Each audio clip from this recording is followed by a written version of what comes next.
શ્રી ગણેશાય નમઃ. મિત્રો, તમારું સ્વાગત છે આપણી યુટ્યુબ ચેનલ રાધાકૃષ્ણ ભક્તિધારામાં. આજે આપણે સાંભળીશું સોમવતી અમાસ ક્યારે છે, અમાસનો મહાત્મય, સ્નાનદાનનો શુભ મુહૂર્ત અને પિતૃઓને પ્રસન્ન કરવા માટેના ઉપાય જાણીશું. તો ચાલો શરૂ કરીએ. સનાતન ધર્મમાં ફાગણ અમાવસ્યાનું ખૂબ મહત્વ માનવામાં આવે છે. તેને ભૂતરી અમાવસ્યા તરીકે પણ ઓળખવામાં આવે છે. એવું કહેવાય છે કે આ દિવસે ગંગા અથવા અન્ય પવિત્ર નદીઓમાં સ્નાન કરવાથી બધા પાપો ધોવાઈ જાય છે. આ દિવસે દાન કરવું પણ ખૂબ જ મહત્વપૂર્ણ છે. સોમવતી અમાવસ્યાના દિવસે સ્નાન અને દાન ઉપરાંત ભગવાન ભોલેનાથ અને માતા પાર્વતીની પૂજા કરવાનું પણ ઘણું મહત્વ છે. આ દિવસે વિવાહિત મહિલાઓ સોમવતી અમાવસ્યાનું વ્રત રાખે છે અને શિવ અને ગૌરીની પૂજા કરે છે.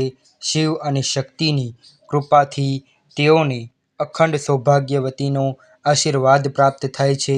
હિન્દુ ધર્મમાં ફાગણ માસની અમાવસ્યાનું વિશેષ મહત્વ છે. ખાસ કરીને સોમવાર અને શનિવારે આવતી અમાવસ્યા ખૂબ જ મહત્વપૂર્ણ માનવામાં આવે છે. આ વખતે ફાગણ અમાવસ્યા પર ખૂબ જ ખાસ સંયોગ બને છે, કારણ કે આ વર્ષે ફાગણ માસની અમાવસ્યા તિથિ સોમવારે આવી રહી છે, જેના કારણે આ અમાવસ્યા સોમવતી અમાવસ્યા હશે. આ દિવસે વિવાહિત મહિલાઓ સોમવતી અમાવસ્યાનું વ્રત રાખે છે અને શિવ ગૌરીની પૂજા કરે છે. અમાવસ્યાનો દિવસ સંપૂર્ણપણે પૂર્વજોની પૂજાને સમર્પિત છે.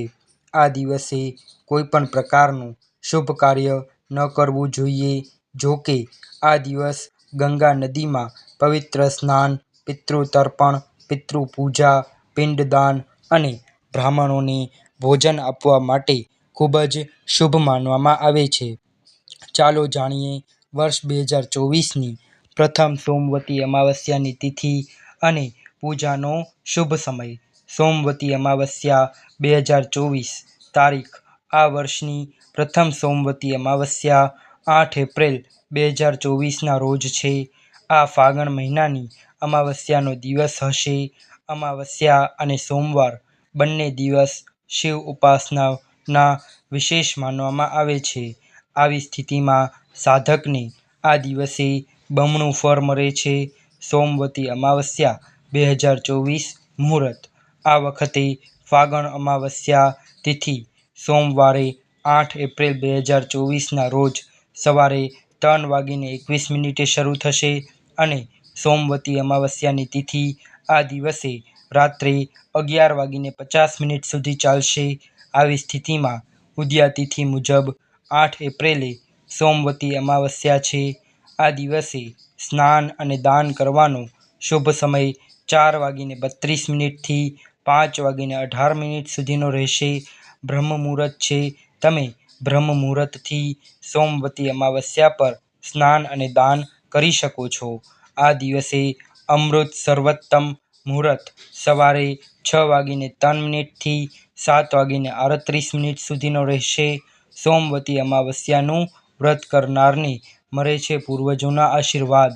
શાસ્ત્રો અનુસાર એવું માનવામાં આવે છે કે જે મહિલાઓ સોમવતી અમાવસ્યાનું વ્રત કરે છે અને શિવની પૂજા કરે છે, તેમના પતિઓનું આયુષ્ય દીર્ઘાયુ થાય છે. આ દિવસે દાંપત્ય જીવનની સુખાકારી માટે લોટ, ચોખા, ઘી અને ખાંડનું દાન કરવું. સોમવતી અમાવસ્યાનું વ્રત કરનારને અખંડ સૌભાગ્ય, સુખ, સફળતા અને પૂર્વજોના આશીર્વાદ મળે છે. આ દિવસે સ્નાન કરીને શિવલિંગને દૂધ અને ગંગાજળથી અભિષેક કરાવવાથી પિતૃદોષ અને કાળસર્પ દોષમાંથી મુક્તિ મળે છે. પૂર્વજોની આત્મા તૃપ્ત થાય છે. સોમવતી અમાવસ્યા પૂજા વિધિ. સોમવતી અમાવસ્યાના દિવસે સવારે સૂર્યોદય પહેલાં ઘરમાં ગંગા નદી અથવા ગંગાજળમાં સ્નાન કરો. ત્યારબાદ સૂર્યને અર્ઘ્ય ચઢાવો. ઉપવાસનો સંકલ્પ લીધા પછી ભગવાન શિવને પંચામૃતથી અભિષેક કરાવો. ત્યારબાદ પીપળાના ઝાડને દૂધ અર્પણ કરો અને તેની આસપાસ 7 વાર પ્રદક્ષિણા કરો. સાંજે પીપળાના ઝાડ નીચે દીવો પ્રગટાવો. તેનાથી ભગવાન શિવ, દેવી લક્ષ્મી અને શનિદેવ પ્રસન્ન થાય છે. બપોરે પાણીમાં તલ નાખીને દક્ષિણ દિશામાં પિતૃઓના નામે અર્પણ કરો. સોમવતી અમાસની તિથિ પર ક્રોધિત પિતૃઓને પ્રસન્ન કરવા કરો આ ખાસ ઉપાય. સોમવતી અમાસના દિવસે સવારે સ્નાન કરો. તે પછી તમારા પૂર્વજોને યાદ કરો અને તેમને જળ અર્પણ કરો. તર્પણમાં કાળા તલ, સફેદ ફૂલ અને કુશનો ઉપયોગ કરો. તર્પણ કરવાથી પિતૃઓ તૃપ્ત થાય છે અને તેઓ પ્રસન્ન થઈને આશીર્વાદ આપે છે. તેમની કૃપાથી વંશ, ધન, સુખ અને સમૃદ્ધિમાં વૃદ્ધિ થાય છે. સોમવતી અમાસના અવસરે સ્નાન અને દાન કર્યા પછી પીપળાના ઝાડના મૂળમાં પાણીથી સિંચન કરો. ધાર્મિક માન્યતાઓ અનુસાર પીપળાના વૃક્ષમાં ભગવાન વિષ્ણુ, શિવ અને બ્રહ્મદેવનો વાસ છે. જો તમે પીપળાના વૃક્ષની સેવા અને પૂજા કરશો તો તમારા પૂર્વજોને લાભ થશે, તેમના દુઃખનો અંત આવશે અને તેઓ મોક્ષ પ્રાપ્ત કરી શકશે. સોમવતી અમાસ પર આપણે ભગવાન શિવ અને માતા પાર્વતીની પૂજા કરીએ છીએ, પરંતુ આ દિવસે પૂર્વજોને મોક્ષ પ્રદાન કરવા માટે ભગવાન વિષ્ણુની પૂજા કરવી જોઈએ અને તેમના મંત્ર ઓમ નમો ભગવતે વાસુદેવાય નમઃ નો જાપ કરો. ત્યારબાદ તેમાંથી મેળવેલ પુણ્ય તમારા પૂર્વજોને અર્પણ કરો. તેનાથી તેઓ ખુશ થશે અને તમને આશીર્વાદ આપશે. સોમવતી અમાસ પર ભગવાન શિવને બીલીપત્ર ચઢાવો અને શિવલિંગનો જલાભિષેક કરો. વેલાના ઝાડને પણ પાણી આપો અને તેના પર દોરો બાંધો. આ ઉપાયથી પિતૃદોષ દૂર કરી શકાય છે. અમાસના દિવસે સવારે વહેલા સ્નાન કરી હાથમાં કુશની પવિત્રી બાંધો અથવા કુશ લઈને હાથથી જળ ચઢાવો. આ ઉપાય કરવાથી પિતૃઓ સંતુષ્ટ થશે અને તમને આશીર્વાદ આપશે. કહેવામાં આવે છે કે પિતૃલોકમાં પાણીની કમી હોય છે, એવામાં આ ઉપાય પિતૃઓને તૃપ્તિ આપે છે. આ અમાસના દિવસે પિતૃઓના દેવ ગણાતા અર્યમાની પૂજા કરો. અર્યમા મહર્ષિ કશ્યપ અને દેવમાતા અદિતિના પુત્ર છે. એમનો નિવાસ ઉત્તરા ફાલ્ગુની નક્ષત્રમાં છે અને તે પિતૃઓમાં સર્વશ્રેષ્ઠ માનવામાં આવે છે. માન્યતા છે કે તેમની પૂજા કરવાથી પિતૃદોષથી વ્યક્તિને મુક્તિ મળે છે. અમાસના દિવસે સવારે પિતૃઓને પ્રસન્ન કરવા માટે પિતૃ સ્તોત્રનો પાઠ પણ કરી શકાય છે. આ સ્તોત્રમાં પિતૃઓની સ્તુતિ કરવામાં આવી છે, સાથે જ તેમના ગુણગાન પણ ગાવામાં આવ્યા છે. આ પાઠ કરવાથી પિતૃ ખુશ થાય છે અને આશીર્વાદ આપે છે.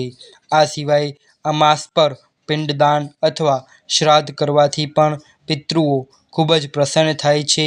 આવું કરવાથી પિતૃ તૃપ્ત થાય છે અને તેના કારણે વંશ અને સંતાનને સુખમય જીવન મળે છે. તમે અમાસ પર પિતૃઓની પસંદગીનું ભોજન બનાવી શકો છો. આ ભોજનને તમારે કાગડા, ગાય, કૂતરા અને અન્ય પશુ પક્ષીઓને ખવડાવવાના છે. ધાર્મિક માન્યતા અનુસાર આના માધ્યમથી ભોજન પિતૃઓને પ્રાપ્ત થાય છે અને તે ખુશ થાય છે. આ સિવાય જો તમે પિતૃઓને ખુશ કરવા માંગો છો તો પિતૃની પ્રિય વસ્તુ કોઈ ગરીબ બ્રાહ્મણને દાન આપી શકો છો. જો પિતૃ ખુશ થાય તો આપે છે આશીર્વાદ. કહેવાય છે કે જ્યારે પણ પિતૃ પ્રસન્ન થાય છે તો તે ઘરના વંશ અને પરિવારને આશીર્વાદ આપે છે. તેમના આશીર્વાદને કારણે વંશ વૃદ્ધિ થાય છે, તેમની પ્રગતિ થાય છે અને જીવન પણ સુખમય રીતે પસાર થાય છે.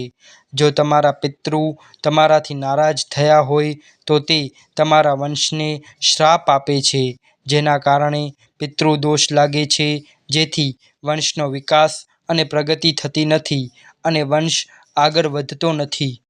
તો મિત્રો, તમને આ વિડીયો પસંદ આવ્યો હોય તો આ વિડીયોને લાઈક કરજો, શેર કરજો ને આપણી યુટ્યુબ ચેનલને સબસ્ક્રાઈબ કરી બેલ આઇકન દબાવજો ને કોમેન્ટ બોક્સમાં જય શ્રી હરિ વિષ્ણુ અવશ્ય લખજો. ધન્યવાદ. હર હર મહાદેવ.